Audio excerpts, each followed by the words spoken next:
nombre es Sebastián Munar, soy director general de Clientrica y estoy muy feliz el día de hoy de retomar nuestro famoso podcast Return to Go, podcast de Clientrica. El día de hoy quiero aprovechar para hacer un recap de todo lo que hemos vivido en la primera temporada y comentarle todo lo que se viene a futuro. La primera temporada tuvimos el gran honor de conocer a 10 diferentes profesionales de toda Latinoamérica, desde México hasta Argentina. Empezamos a conocer focos de retención, fidelización, experiencia de cliente, innovación, con personas de cada uno de estos países que formamos Latinoamérica.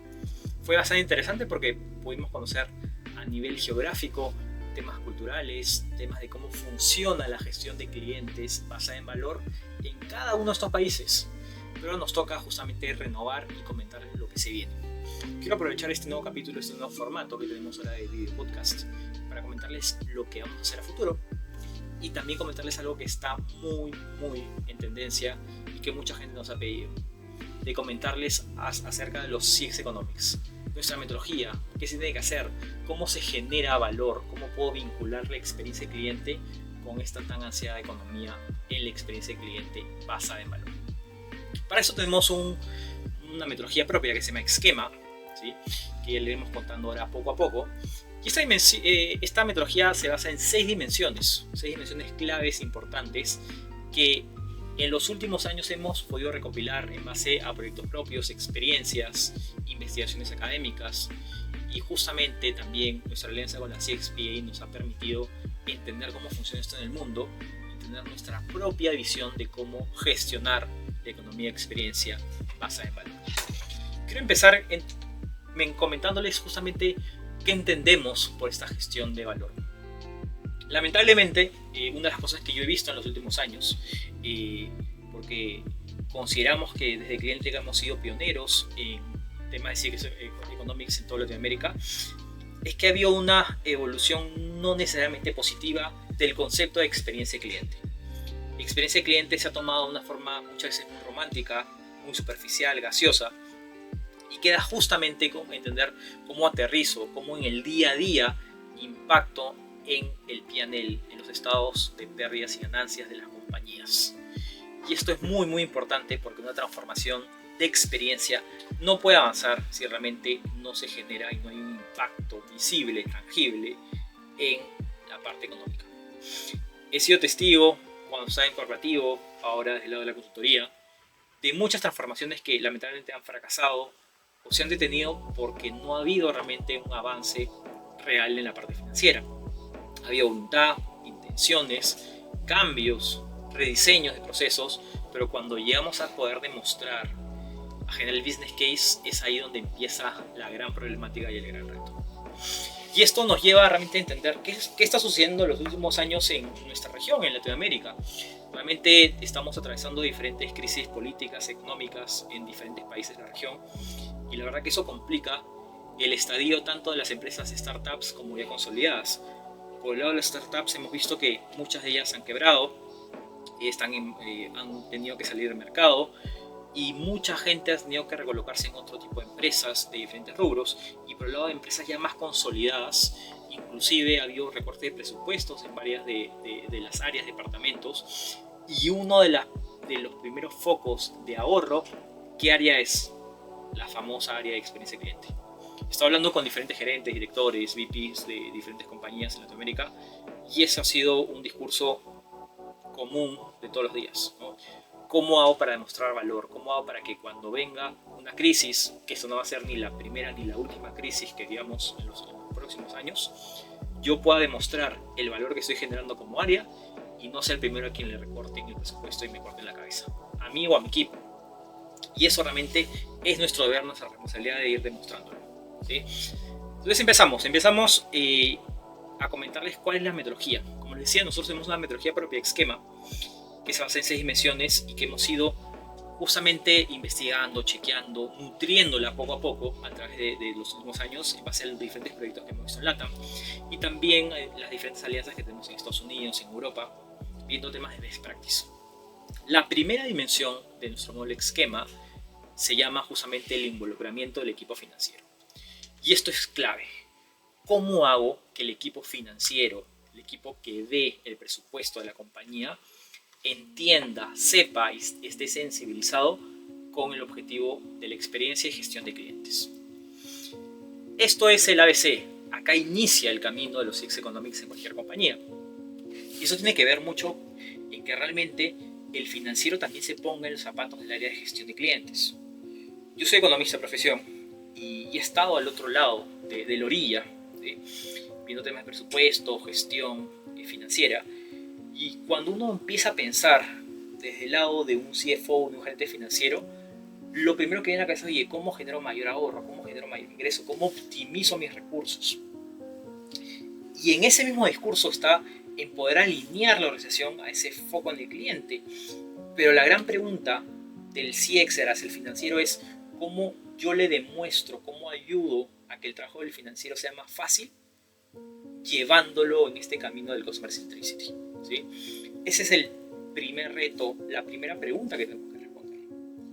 Y es así donde empezamos justamente a trabajar de la mano, a sensibilizar, a trabajar esta visión compartida de que desde el foco en el cliente podemos llegar a impactar los ingresos, los gastos y por ende los beneficios netos de las compañías. Ese es el primer gran trabajo. Y que eso vaya bajando en todas las áreas de una dirección, de una vicepresidencia financiera. Y no solamente eso, todas las personas, toda la estructura financiera.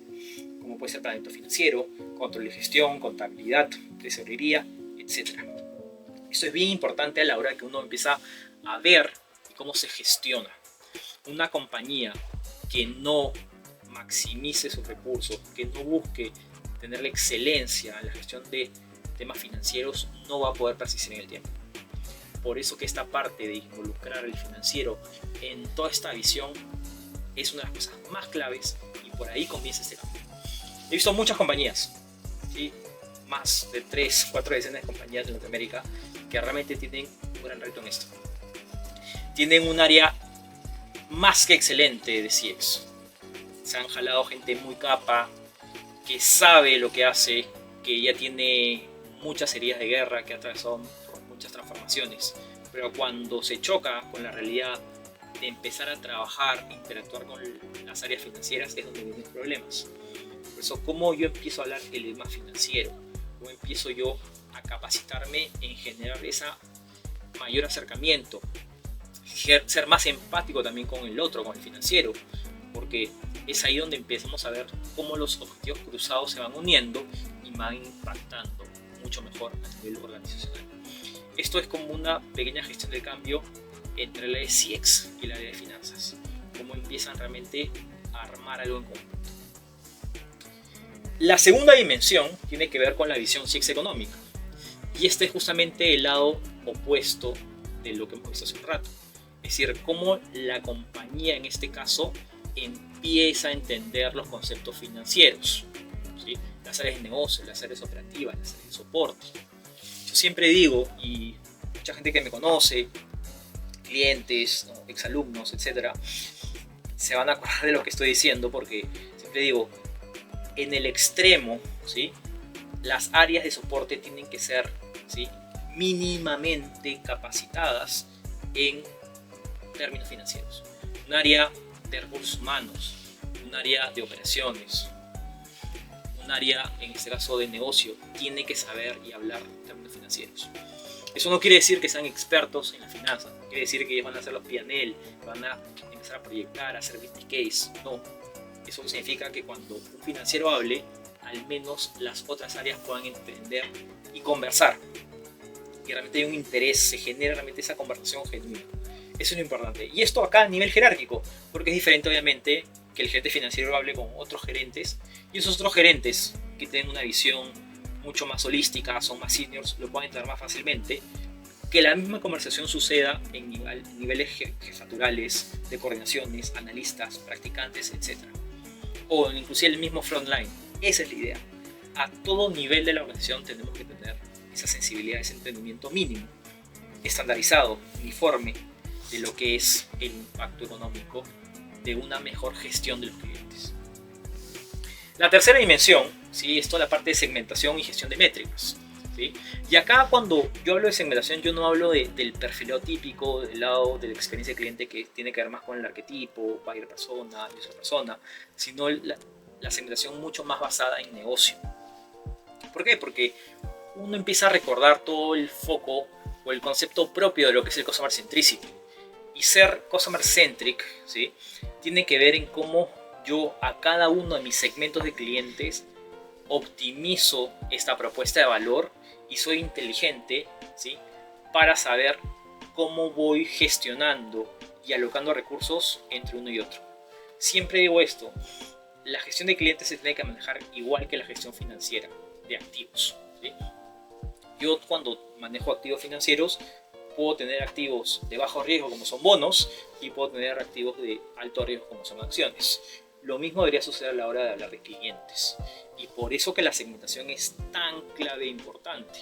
Tener activos, en este caso clientes de alto y bajo valor. Y acá aparece un tema paradójico. Hemos escuchado tantas veces, solamente enfócate en los clientes de alto valor. Y eso es una mentira. Porque si yo me enfocara solamente en los clientes de alto valor y en caso sucediera, ¿sí?, de que no me funcione esa estrategia, me quedaría sin nada que pueda hacer. Imagínense que mi estrategia falla ahí y no he invertido, ni hecho nada más, ni gestionado otro tipo de clientes. ¿Eso qué quiere decir? Que yo tengo que estar permanentemente haciendo ciertas acciones, ciertas tácticas en diferentes segmentos de cliente. El truco está en que yo tengo que poner la atención debida, obviamente, cada vez más a los de mayor valor. La segmentación puede variar en el tiempo, puede cambiar mi sentido de valor en el tiempo. Eso es claro y eso va a suceder. Pero yo, a la vez que invierto tiempo, recursos, ¿sí?, dinero en los de alto valor, también tengo que hacerlo en los de medio y bajo valor. Porque esto es como poner los huevos en diferentes canastas. La clase ABC o 1.0 de finanzas, ¿sí? Y eso nos lleva a que acá ese tipo de segmentación es necesaria para poder llegar a los economics. Yo tengo que saber dónde estoy apuntando, a qué tipo de cliente, cuál es esa propuesta de valor que me conecta e impacta finalmente en la última línea de negocio. Y a esto va también acompañado lo que es la gestión de métricas. La gestión de métricas no solamente se refiere al típico sistema de métricas de experiencia, NPS, CSAT, CES, sino un sistema mucho más potente, holístico, que me permite tener no solamente métricas de experiencia, sino también métricas operativas, ¿sí?, y de negocio, ¿sí? Sistema de métricas de experiencia, negocio, operativas, forman justamente un sistema de gestión integral que, acompañado de una segmentación, hacen esa tercera dimensión. En mi opinión y en mi experiencia, lo que yo he visto es que las compañías que son mucho más maduras y potentes en esto es porque realmente han llegado a esa finura de saber qué segmentos de clientes están dedicando y alocando recursos y realmente tienen un sistema de métricas mucho más holístico. Cuando uno empieza, tiene un sistema de métricos muy acotado, ¿sí? Muchas empresas se empecinan y tienen lo que llamamos metritis, solamente se enfocan en el famoso NPS. Y el NPS no sirve para todo, no sirve para todos los sectores, para todas las casuísticas. Y es ahí donde yo tengo que empezar a buscar el NPS o la métrica que yo defino en experiencia. ¿Es la única que yo puedo utilizar? No, puedo utilizar muchas más métricas. Lo mismo va a pasar a nivel de negocio y a nivel operativo. Y cómo voy juntando y conectando las diferentes métricas para tener un sistema mucho más potente y sólido. Es ahí donde recién voy a poder llegar a un nivel mucho más maduro. Pasamos al cuarto punto, la cuarta dimensión. Y acá tenemos que hablar de herramientas analíticas, estadísticas, conductuales y todo lo que es tecnología. Seguramente, ¿sí?, esta es la dimensión más compleja y más limitadora. ¿Por qué? Porque acá sí va a haber una gran diferencia entre pequeña, mediana y gran empresa. Hay que ser sinceros y claros y que muchas empresas pequeñas, MIPES, no tienen acceso, ¿sí?, por el costo que representa, la inversión que representa, a herramientas mucho más avanzadas a nivel de analítica, estadística o inclusive tecnología. Y eso hace de que mientras van recién avanzando y creciendo, puedan adquirir esto y avanzar en esta dimensión en particular. A diferencia de empresas medianas y grandes que ya tienen mayor acceso a esto. Pero en esta parte, en esta dimensión, nos referimos a qué tanta, ¿sí?, capacidad de análisis tenemos, ¿sí? qué tipo de herramientas, metodologías. Estamos utilizando, en este caso, herramientas también o métodos estadísticos para poder vincular y correlacionar, ¿no? Como puede ser temas de regresiones lineales, logísticas, random forest, balance de muestra, etc. Estamos utilizando todo el tema también conductual para poder conectar mejor el comportamiento hacia el impacto en el negocio. Y finalmente, hay tecnología que cuento actualmente que me puede ayudar a escalar y facilitar el procesamiento de data y conexión al negocio a nivel financiero. Sí, no, eso es lo que vemos en esta parte. Y por eso les decía, esta parte es clave, lamentablemente es la más limitadora debido a la inversión que puede representar, pero eso no significa que soy una empresa pequeña o mediana, no puedo empezar a hacer ciertas cosas. Y ahora la tecnología y la parte de análisis, ¿no?, de procesamiento de data, felizmente gracias a la parte de inteligencia artificial, diferentes procesos de análisis, se ha vuelto aún más democrática y eso nos permite acercar justamente y cerrar esas brechas entre el tamaño de empresas. Acá la verdad, yo lo que he visto en mi experiencia a nivel regional es que sí, actualmente sí existe una madurez marcada entre el tipo de empresa a los que nos referimos.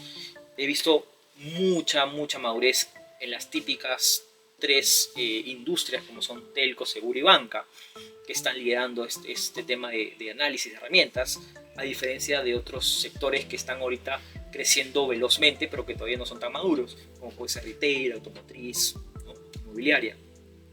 Y siempre en B2B, en este tipo de herramientas, ha habido un avance un poco más lento, pero sí estoy viendo que actualmente hay un mayor interés y que se está haciendo mucho trabajo en avanzar en ese sentido. ¿Okay? Pasamos a la dimensión número 5. La dimensión número 5 es el impacto en ROI y el escalamiento de los proyectos. Esta es la típica dimensión donde calculamos el ROI. Vemos cuál es ese famoso ROI. Para esto el ROI, como muchos de ustedes saben, es una fórmula sencilla, ¿sí? El ROI es igual a beneficios menos inversión entre inversión. No hay realmente algo complejo en la fórmula teórica. Lo complejo está en cómo calculo ese beneficio de la fórmula. Porque generalmente la inversión ya sabemos que está dada, ¿sí? No hay tanta complicación generalmente. Para el tema del cálculo de beneficio tenemos diferentes modelos. De hecho, las personas que han llevado cursos con nosotros, que me conocen, que han tenido la oportunidad de una charla, saben que en varios de estos espacios que he tenido el honor de presentar temas de Six Economics, he mostrado inclusive 10 métodos, 10 modelos de Six Economics, que esto da para hacer un podcast más a detalle. Pero sin desviarnos de este punto, lo que queremos llegar es el ROI al final es una fórmula comercial, ¿sí? Es interesante, es necesaria, sí, porque me va a dar una finura y me va a dar una idea de cómo estoy generando valor sobre lo que he invertido en un proyecto específico. Pero no es la panacea, no es el objetivo final al que queremos llegar. Vamos a calcular la inversión, vamos a calcular el beneficio con algunos de estos modelos que les estoy comentando, ¿sí? Y finalmente viene la parte comparativa, ¿no? Muchas empresas determinan, ¿sí?, un ROI mínimo, muchas tienen sistemas mucho más avanzados y ya tienen temas de comparar el ROI, el payback, ¿sí? Tienen sistemas también de descuento por flujo de caja, calculan el famoso BAN o TIR. Entonces ya van complementando y potenciando el análisis financiero y la creación de un business case mucho más sólido. Pero lo importante no es solamente sacar el ROI o todo este análisis más complejo, robusto, de un solo proyecto. En la vida real nosotros no tenemos un solo proyecto que gestionamos, tenemos varios proyectos a la vez. Y eso es lo más importante. De hecho, la idea de la gestión de proyectos es cómo nosotros, a partir de la generación de un solo ROI, empezamos a poder potenciar otros proyectos, comparar, poder inyectar temas de innovación, de generación de valor, ¿sí?, de benchmark, de poder crear realmente una estructura de gestión de proyectos múltiples. Ese es el objetivo.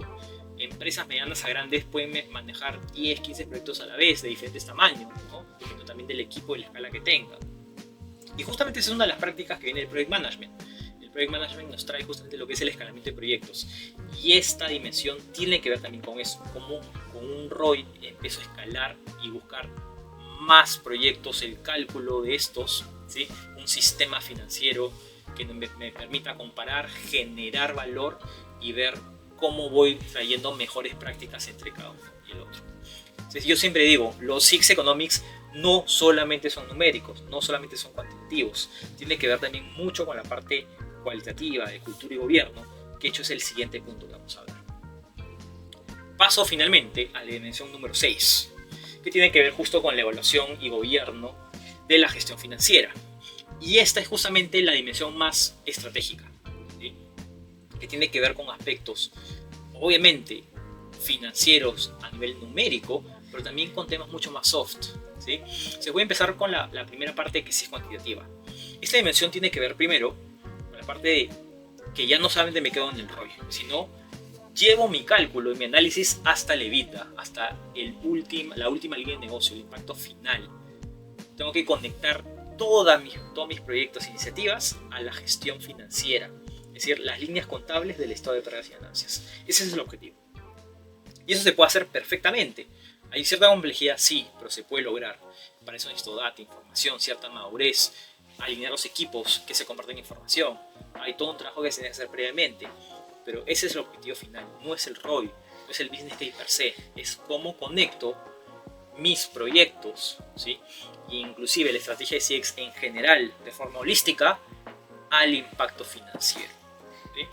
Y por otro lado, para lograr eso, y es lo que yo les decía, necesito impulsar la cultura, necesito generar un gobierno, cómo facilitar las tomas de decisiones, cómo inyecto lo que voy aprendiendo y voy analizando tanto a nivel de las otras dimensiones, el ROI, el EBITDA, el análisis del P&L, en la toma de decisiones futuras, porque todo es un tema de mejora continua y que se va retroalimentando.